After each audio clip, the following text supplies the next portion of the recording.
Olá, meus irmãos, bom dia. Vamos começar mais uma aula, uma nova revista também, revista Palavra Viva. Essa revista tem como a sua série de estudos quem consegue ouvir isso, os discursos de Jesus em João. O autor dos estudos é o Wagner Barbosa, a impressão da revista é da editora Cultura Cristã, e o editor responsável, Cláudio Antônio Batista Marra.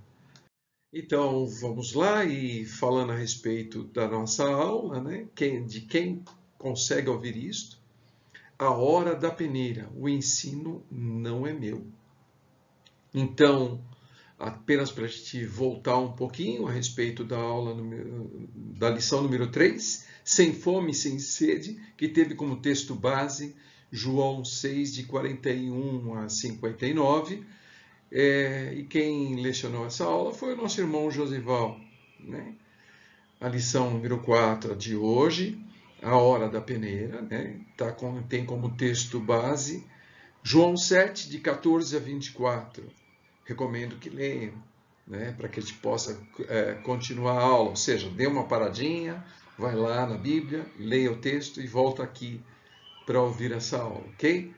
Então, lição número 5, abençoados que abençoam, texto base em João 7, de 37 a 44, e como eu costumeiramente faço, no final da lição, eu já vou deixar para vocês os textos base da semana, para que vocês possam ler e possam também acompanhar junto com o professor na próxima aula, né? Tá bem afinadinho junto com ele, ok? Então, aqui, dá uma paradinha também, fotografa esses textos aqui, leia, volte aqui e vamos continuar a aula, ok? Então, vamos lá. Jesus disse: o que eu ensino não vem de mim, mas vem de Deus que me enviou. João 7,16. Olha que interessante. Jesus, o Senhor, o nosso Senhor e Salvador, aquele que veio para redimir, ele reconhece que aquilo que ele ensina não vem dele, vem de Deus. Mas em que contexto, né, o Senhor Jesus disse isso? Bom, o contexto era que ele, assim que fez o primeiro milagre dele ao curar um aleijado, né, os sacerdotes da época estavam muito enfurecidos com o Senhor Jesus. Ele de verdade ele não agradava, né, aos sacerdotes. Por quê? Porque ele tinha curado uma pessoa no sábado, né? O que a lei de Moisés não permitia. Então, ele não agradou. E o que aconteceu? Ele, nesse momento aqui, ele está no meio de um período de festas, a festa dos tabernáculos, ou a festa das tendas, no meio do período da festa, uma semana. Então, no meio da semana, o Senhor Jesus, escondido, sem mostrar que era ele, foi para a festa também, como um bom judeu. E aí, ele procurou ouvir lá o povo, né? Procurou ouvir exatamente o que é que as pessoas falavam a respeito dele. E veja, o Senhor Jesus ouviu de lá muitas coisas, como, olha, ele é um enganador, ele está enganando o povo. E naquela festa tinha gente de tudo quanto é lado, gente que vinha de vários lugares e que possivelmente até não tinham ouvido a falar a respeito do Senhor Jesus e do seu milagre, né? Mas os sacerdotes influenciavam muito naqueles tempos. Então, eles diziam exatamente isso, né? Que ele poderia não ser uma pessoa que pudesse se confiar. Mas, e ele, como eu disse, né? Ele não se anunciou, ele foi escondido, ele foi meio com aquelas capas na cabeça, né? Um pouco com a capa aqui, escondendo o rosto, resolveu ir até a sinagoga. E lá na sinagoga, né? Ele começou a falar a respeito das coisas de Deus. Mas veja que interessante. Os sacerdotes, né, os fariseus que ali estavam, eles estavam meio que boquiaberto, né? Por quê? Porque o Senhor Jesus, eles não reconheciam ele. Mas quem é esse homem, né? Onde que ele aprendeu isso? Ele não frequentou as nossas aulas. Será que ele é um autodidata? Será que o Senhor Jesus estava ensinando ali alguma coisa que ele aprendeu sozinho? Ou até estava ensinando as suas próprias coisas, né? Mas não. Ele, de fato, ele se posicionou com este texto, né? O que eu ensino não vem de mim, mas vem de Deus que me enviou. É esse o contexto. Aqui nós vamos dar uma pequena parada para entender os ensinamentos do Senhor Jesus transportando para os dias de hoje. Vamos olhar um pouco ou contemporizar a forma de ensino nos dias de hoje. E para isso a gente precisa revisitar a nossa época, a nossa década, né? Os nossos dias. E vamos ver isso frente ao que nós mais sabemos de como é feito hoje toda a comunicação de ensinos, de estudo e até de cultos, ou até dessa aula mesmo que nós estamos fazendo aqui. Vamos dar uma olhadinha nisso. Então vamos lá. Primeiro eu quero introduzir um conceito aqui. O conceito é a década compactada.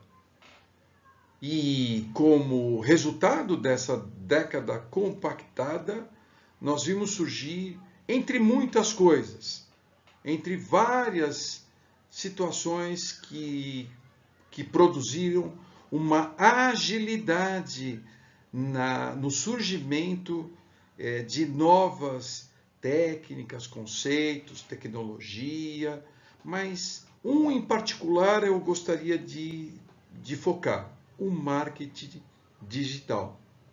E para isso, nós vamos entender, dentro do marketing digital, o surgimento de uma figura que veio em função das redes sociais, que tornou-se um meio de comunicação para movimentar os relacionamentos interpessoais e comerciais, assim também como os relacionamentos interpessoais da igreja. Então, o fato das redes sociais fez surgir o que nós chamamos hoje dos influenciadores digitais. Um número absurdo deles acabaram surgindo. E a gente vê e ouve a falar deles quase todos os dias, se não a cada minuto durante o seu dia, quando você vai visitar a internet. Agora, o que leva uma pessoa a se tornar um influenciador digital? Qual é a ideia base? Primeiro que a primeira ideia base é a seguinte, que influenciador digital virou uma atividade rentável. Ou seja, as pessoas ganham dinheiro com essa atividade.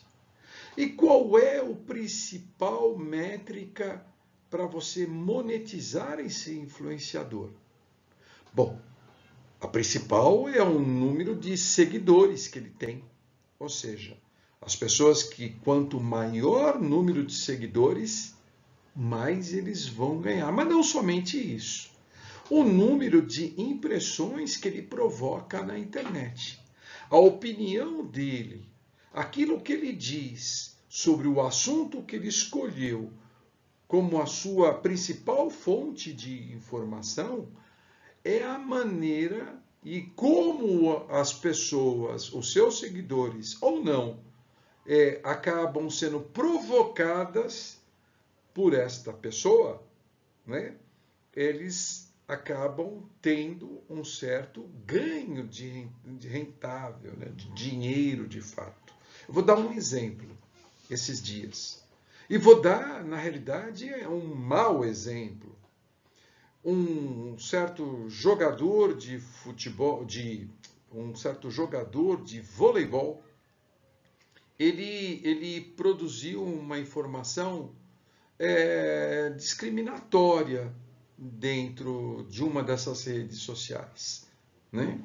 O resultado daquilo que ele disse, da discriminação que ele fez dentro de uma rede social, que ele tinha até então 200 mil seguidores, fez com que aquela discriminação, né, elevasse o número de seguidores dele para mais do que o dobro daquilo que ele já tinha.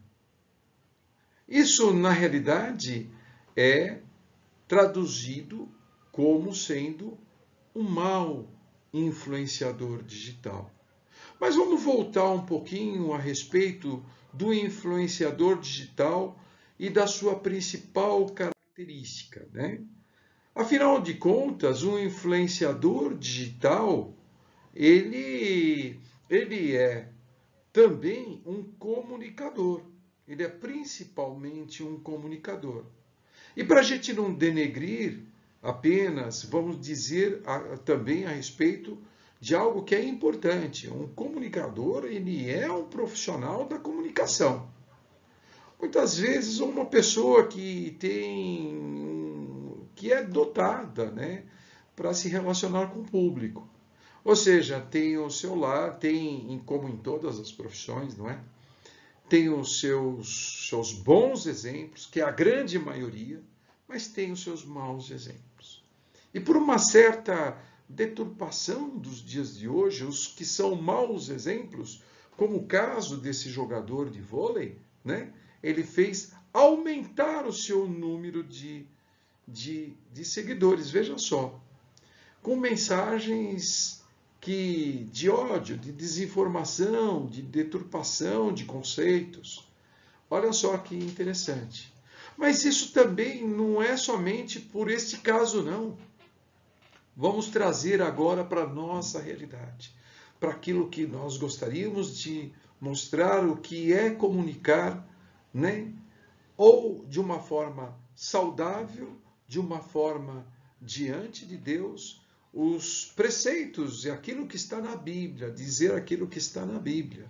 Mas tem o seu lado mau, que é o lado onde você tem a desinformação, a deturpação de conceitos e leis bíblicas. Ou seja, a gente acaba trazendo para a realidade, para o contexto desta ferramenta fantástica que a tecnologia nos trouxe, que essa década compactada trouxe, um marketing digital extremamente potente, porém de uma forma deturpada. Então, isso é importante saber. Mas é importante também estarmos atentos. Nós, como cristãos, nós, como aqueles que gostaríamos de ver esse produto que estamos desenvolvendo agora, exatamente agora, esta aula mesmo, colocada na internet, de forma a transformar vidas, assim como o nosso culto, que vai começar daqui a pouco. Então, que eles levem a mensagem de Deus, a mensagem que é a palavra do Senhor Jesus, né? Falada por Ele, mas inspirada pelo nosso Deus. Então veja, pelo Pai. Agora, é importante também termos um alerta aqui. Isso faz bem para nós ouvir isso. Eu gostaria de dizer para você também que dentro da internet não há esconderijo, não. Não há esconderijo. As leis brasileiras estão sendo aperfeiçoadas dia após dia para punir com rigor os maus usuários. A internet é um recurso tecnológico, portanto, capaz de localizar esses maus usuários. Estou falando isso? Estou falando isso porque é importante. Vale a pena a gente saber disso, vale a pena saber que a tecnologia propiciou isso, mas ela, como tecnologia, é fácil também, fácil, entre aspas, com especialistas, com pessoas capacitadas que têm habilidades para descobrir esses malfeitores. Vamos levar exatamente isso para os ensinos do Senhor Jesus. Vamos tomar atenção para um outro ponto. O ponto que gostaria de trazer, de uma forma um pouco mais animada, tem a ver com a multiplicidade de conceitos, dogmas e leis que dividiram a igreja na nossa história. Divisões, algumas delas propostas por entendimento sobre a palavra de Deus. Outras divisões sobre opiniões pessoais sobre a palavra de Deus. Bom, e o que isso tem a ver com a internet? Bom, a internet, o marketing digital e os influenciadores digitais fez multiplicar exponencialmente as opiniões pessoais sobre a palavra de Deus, deturpando a fé. Mas não se limitaram a deturpar a fé. Passaram a enriquecer com a fé.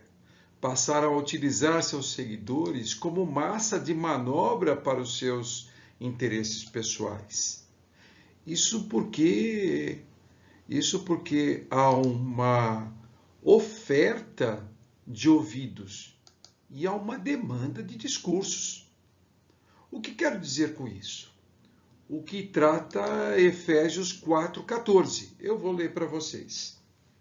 Para que não sejamos mais meninos, inconstantes, levados ao redor por todo vento de doutrina, pelo engano dos homens que, com astúcia, induzem ao erro. É isso que eu quero dizer. E como evitar que nossos ouvidos sejam enganados? Estudando a palavra de Deus e somente a ela obedecer e utilizá-la como instrumento para contrapor a estes. Por fim, a internet é um mal, então? Não. Muitos benefícios podem ser listados com o avanço da internet. A medicina, a educação, nossas aulas e o culto que vai começar daqui a pouquinho, nossos bate-papos eventuais, enfim. A internet é uma bênção. Então, o que mais uma vez o Senhor Jesus nos diz a respeito de quando estamos embasados daquilo que Deus tem a nos dizer e nós a ensinar? Diz assim: quando tira para fora todas as ovelhas que lhe pertencem, vai adiante delas, e elas o seguem, porque conhecem a sua voz. Mas de modo nenhum seguirão o estranho, antes fugirão dele, porque não reconhecem a voz dos estranhos. João 10, 4 e 5. Então é assim que nós contrapomos a esse poucos mais importantes, aqueles que influenciam e levam para o lado negro da internet. Mas gostaria de fazer aqui mais uma última pergunta. Uma última pergunta que eu gostaria que você respondesse aqui, né, nos comentários do YouTube, onde essa aula vai ser propagada, né? Então a pergunta é a seguinte: nos dias de hoje, o Senhor Jesus seria um bom influenciador digital? Dê aqui a sua resposta. Bom, então, para finalizar a nossa aula, então, e como eu faço costumeiramente, aqui vai a próxima aula, né, que vai ser a de número 5, abençoados que abençoam, a fonte da água viva. Eu não sei quem será o professor, mas tenho certeza que vai ser uma excelente aula, principalmente se vocês estudarem esses textos, né, durante a semana para colaborar com o professor, tá bom? E estarem também antenados, né, com esta aula. Então, eu gostaria de deixar aqui o texto, aproveitem e deem uma parada nesse vídeo, tirem uma foto, estudem e que vocês tenham um excelente culto daqui a pouco. Que Deus os abençoe durante a semana. Um forte abraço a todos.